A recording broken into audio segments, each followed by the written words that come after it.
روایت میں ملتا ہے کہ نمرود ایک مرتبہ رات کو اپنے محل میں سویا ہوا تھا، خواب دیکھتا ہے کہ محل کے افق کے کنارے میں ایک ستارہ نکلتا ہے۔ ستارے کی روشنی اتنی زیادہ ہوتی ہے جو آسمان میں چاند ستارے ہیں ان کی روشنی بھی کم پڑ جاتی ہے۔ وہ ستارہ نکلتے نکلتے جب درمیان میں آتا ہے اس کی روشنی اتنی پھیل جاتی ہے کہ نمرود کا جو محل ہوتا ہے، اس کا جو شہر ہوتا ہے، وہ سارا کا سارا روشن ہو جاتا ہے۔ تو نمرود جب خواب دیکھتا ہے، آنکھ کھلتی ہے، بڑا پریشان ہوتا ہے، اپنے وزیروں کو بلاتا ہے اور کہتا ہے جاؤ جتنے بھی اس شہر میں نجومی رہتے ہیں، قائم رہتے ہیں، ان سب کو بلاؤ، میں نے ایک بڑا خواب دیکھا ہے اور الگ خواب دیکھا ہے، بڑا عجیب خواب دیکھا ہے، اس خواب کی تعبیر کو میں ان سے طلب کرنا چاہتا ہوں۔ وزیروں نے نجومیوں کو اور کہنوں کو بلایا۔ بلانے کے بعد جب نمرود بادشاہ کے سامنے آ کر بیٹھے تو نمرود نے وہ خواب سنایا کہ میں نے خواب دیکھا ہے کہ ایک ستارہ نکلا ہے جس کی روشنی اتنی زیادہ ہے کہ جو آسمان میں چاند اور ستارے ہیں ان کی بھی اتنی روشنی نہیں ہے جتنی اس کی روشنی ہے۔ جب وہ درمیان میں آتا ہے اس کی روشنی اتنا پھیل جاتی ہے کہ پورا شہر جو ہے اس کی روشنی سے منور ہو جاتا ہے۔ وہ جو نجومی تھے وہ حساب لگانے کے لیے بیٹھنے کے بعد کہنے لگے اے نمرود، آپ کی اس سلطنت میں ایک ایسا بچہ پیدا ہوگا جس کا دین اپنا ہوگا، اس کا دین اتنا غالب آئے گا کہ تیرے دین کا نام و نشان تک ختم کر دے گا۔ تو جو خدائی دعویٰ کر کے بیٹھا ہے تیری خدائیت کو وہ ختم کر دے گا۔ تو نجومی کہنے لگے کہ ابھی سال باقی ہے، سال بعد وہ ابھی اپنے والد محترم کے سلب میں موجود ہے اور اپنی والدہ کے رحم میں ابھی منتقل نہیں ہوا، اس کے منتقل ہونے میں ابھی ایک عرصہ یعنی ایک سال باقی ہے۔ ایک سال کے بعد وہ اپنے والد کے سلب سے منتقل ہو کر اپنی والدہ کے رحم مقدس میں آ جائے گا۔ تو نمرود نے یہ عادت دے دیا کہ اب مجھے کیا کرنا چاہیے اس موضوع پر۔ تو جتنے وزراء بیٹھے تھے مختلف انداز سے مشورے دینا شروع ہوئے۔ کسی نے کہا تم ایسا کرو کہ یہاں پر جتنے بھی بچے پیدا ہو رہے ہیں، لڑکے پیدا ہو رہے ہیں، ان کو قتل کرنا شروع کر دو، جو لڑکیاں پیدا ہوں ان کو چھوڑتے جاؤ۔ تو نمرود نے یہی حکم نافذ کر دیا کہ جتنے بھی لڑکے حمل والی جتنی عورتیں تھیں ان میں سے جن کے لڑکے پیدا ہوتے تھے ان کو قتل کر دیا جاتا تھا۔ تو جب سال قریب آیا حضرت ابراہیم علیہ السلام کی ولادت کا تو وہ نجومی دوڑے آئے اور بادشاہ کو کہنے لگے آج وہ رات ہے جس رات میں وہ لڑکا جس نے تمہاری سلطنت کو ختم کر دینا ہے اس کا جو نطفہ ہے وہ والد کے سلب سے منتقل ہو کر والدہ کے رحم مقدس میں آئے گا۔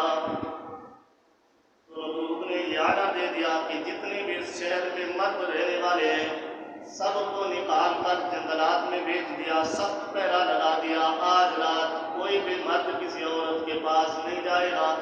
اور عورتوں کو حکم دیا آپ نے گھر سے جس نے بھی قدم باہر نکالا تو اس کا سر اس کے جسم سے جدا کر دیا جائے گا۔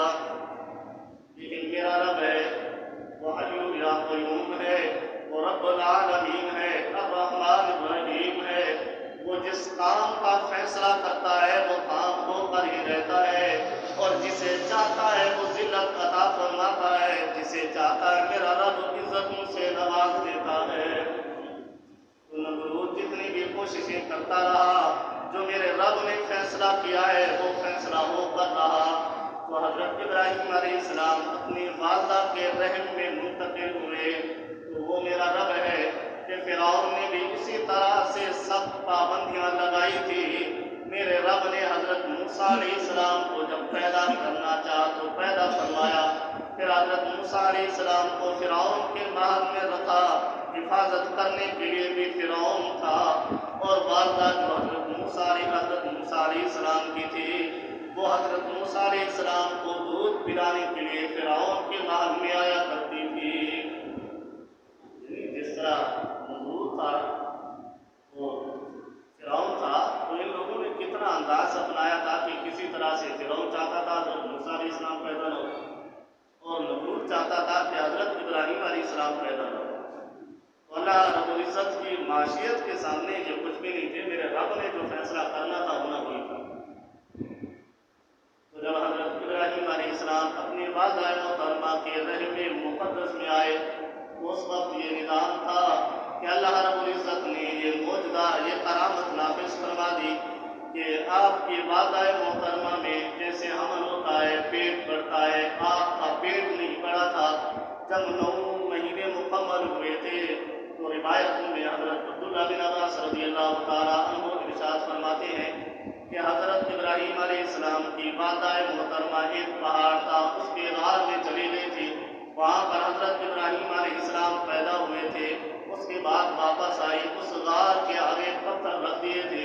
تو اللہ رب العزت نے حضرت ابراہیم علیہ السلام کی پرورش اس انداز سے فرمائی تھی کہ روایت میں ملتا ہے کہ جب آپ اپنے انگوٹھے کو چوسا کرتے تھے تو اللہ رب العزت اس انگوٹھے سے بسا اوقات دودھ کی نہریں جاری فرما دیتا تھا. حضرت ابراہیم علیہ السلام کے بارے میں ملتا ہے کہ جو بچے ایک ہفتے میں جتنا پرورش پاتے ہیں وہ حضرت ابراہیم علیہ السلام کتنی پرورش ایک دن میں پایا کرتے تھے. تو آپ کی والدہ محترمہ وقت بچا کر وقت نکال کر آپ کو ملنے آیا کرتی تھی. اور یہ انداز تھا اللہ رب العزت نے حفاظت کا یہ نظام بنایا ہوا تھا. جس غار میں حضرت ابراہیم علیہ السلام موجود تھے اس غار کے آگے ایک بہت بڑا پتھر موجود تھا. جب حضرت ابراہیم علیہ السلام کی والدہ اس پتھر کے سامنے آتی تھی وہ خود بخود ہٹ جایا کرتا تھا اور حضرت ابراہیم علیہ السلام کی والدہ حضرت ابراہیم علیہ السلام سے ملنے غار کے اندر چلی جایا کرتی تھی. جب واپس آتی تھی تو وہ پتھر پھر خود بخود غار کے سامنے آ جایا کرتا تھا. روایتوں میں ملتا ہے کہ حضرت ابراہیم علیہ السلام اس غار میں بعض روایتوں میں 7 سال تک رہے, بعض میں 9 سال تک رہے, بعض روایتوں میں آتا ہے کہ 10 سال تک اس غار میں اللہ رب العزت نے آپ کی حفاظت فرمائی تھی. تو ایک مرتبہ حضرت ابراہیم علیہ السلام کی والدہ محترمہ حضرت ابراہیم علیہ السلام کو لے کر غار سے باہر آئی تو باہر آ کر فرمانے لگی بیٹا یہ دیکھو یہ جہان ہے, تم نے اس جہان میں اب وقت گزارنا ہے. حضرت ابراہیم علیہ السلام کی نظر بکریوں پر پڑی تو حضرت ابراہیم علیہ السلام نے اپنی والدہ سے یہ سوال کیا اے میری والدہ محترمہ یہ تو بتاؤ کہ ان بکریوں کو پالنے والا ان کا رب کون ہے. حضرت ابراہیم علیہ السلام نے جب سوال کیا تو آپ کی والدہ محترمہ نے بتایا کہ ان کا رب وہی ہے جو ان کی حفاظتیں کرتا ہے. تو پھر حضرت ابراہیم علیہ السلام نے دوسرا سوال کیا اے والدہ محترمہ یہ بتاؤ اب میرا رب کون ہوگا. تو آپ کی والدہ نے فرمایا تیرا رب میں ہوں, تیری حفاظت میں کرتی ہوں. تو حضرت ابراہیم علیہ السلام نے فرمایا اچھا یہ بتاؤ تمہارا رب کون ہے. اس نے کہا میرا رب وہ ہے جو تمہارا والد ہے. تو پھر سوال ہوا یہ بتاؤ کہ میرے والد محترم کا رب کون ہے. تو فرمایا رب اس کا وہ ہے جو اس ملک کا بادشاہ نمرود جسے کہا جاتا ہے.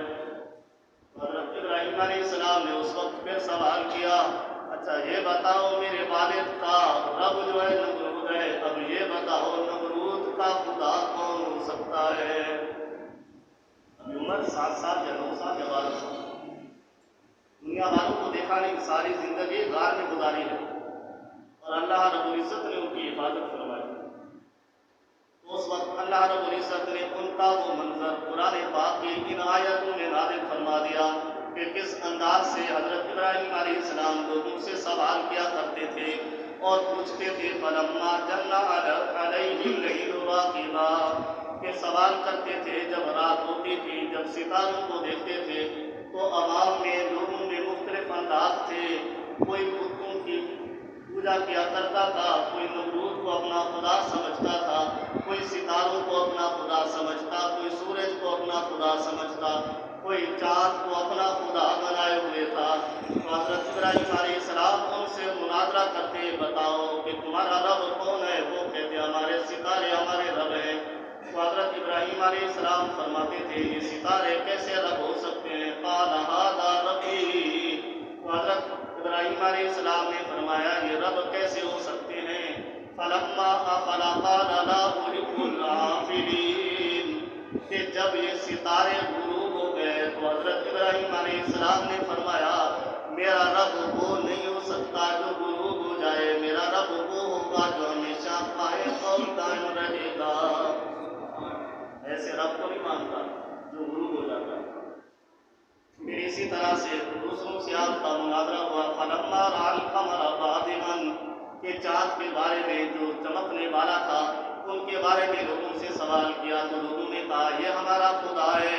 تو حضرت ابراہیم علیہ السلام نے جب اسے دیکھا فلما افل قال لئن لم يهدني ربی، کہ جب وہ چاند بھی غروب ہو گیا تو حضرت ابراہیم علیہ السلام نے فرمایا اگر میرا رب میری ہدایت نہ فرماتا لأکونن من القوم الضالین، تو میں بھی تمہاری طرح گمراہ نظر آتا۔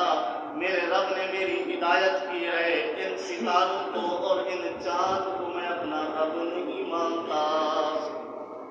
تو پھر جو سورج کو خدا مانا کرتے تھے حضرت ابراہیم علیہ السلام کا ان سے مناظرہ ہوا۔